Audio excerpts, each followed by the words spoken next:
Hi, how are we today? It is October 17.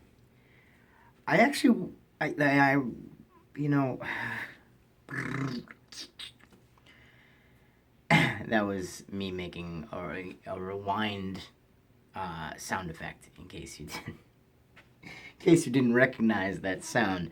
Um, I didn't make a video yesterday. I wasn't actually gonna make one today, and I have really been trying to understand for myself why I'm doing this, why I'm doing this project, what it has turned into. And in the beginning, and back in January, it was let's just see. Let's just tell a story every day, either about the day or whatever. And then obviously it's gone all over the place to the daily vlogs that aren't about anything. And I wasn't going to do a video today just because I really didn't have anything to talk about. And but that's not even true because I wanted to keep October's theme to be about like nightmares and scary stories, and I have so many more that I haven't told yet.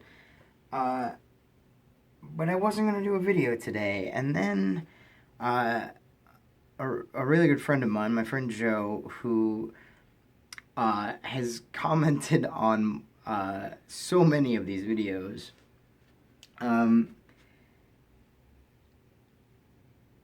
He posted a comment to a previous video, which was a link to a Tony Robbins kind of self-help video on YouTube, and it really just kind of got me. It got me in the feelsy place, and it doesn't even matter how you feel about Tony Robbins, but the video is about the idea that at some point in our lives we have made something has molded us into a person where at that point we say, this is the best that I can be, that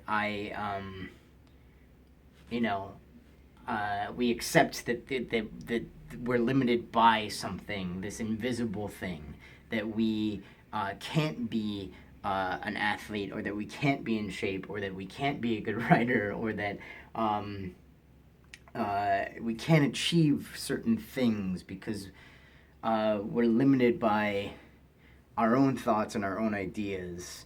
The video goes on more and more about the difference between shoulds and musts, that like you have a bunch of shoulds, like I should do this, I should start this, I should be at work at a certain time, I should be doing this, I should whatever. But anytime there's been a must in your life, like I must have this thing or I must achieve this goal, that you do it. And the one thing that always strikes me about him though is it's like, I listen to his stuff, I'm like, yes, I agree completely. I can relate to it and I understand it, but I don't know how to change it. I don't know how to change the idea, like, that the self-doubt and the fear that, like, sometimes just, like, is the only thing when I'm being really honest right now, and I don't know why, because but I think there's a lot of times when we are alone with ourselves that we're actually not alone with ourselves. We are alone with a whole range of emotions, and a lot of times it's self-doubt or fear. I keep coming back to those two things, and I recognize them to the point where I can almost visualize them, and I can almost like completely call them out all the time.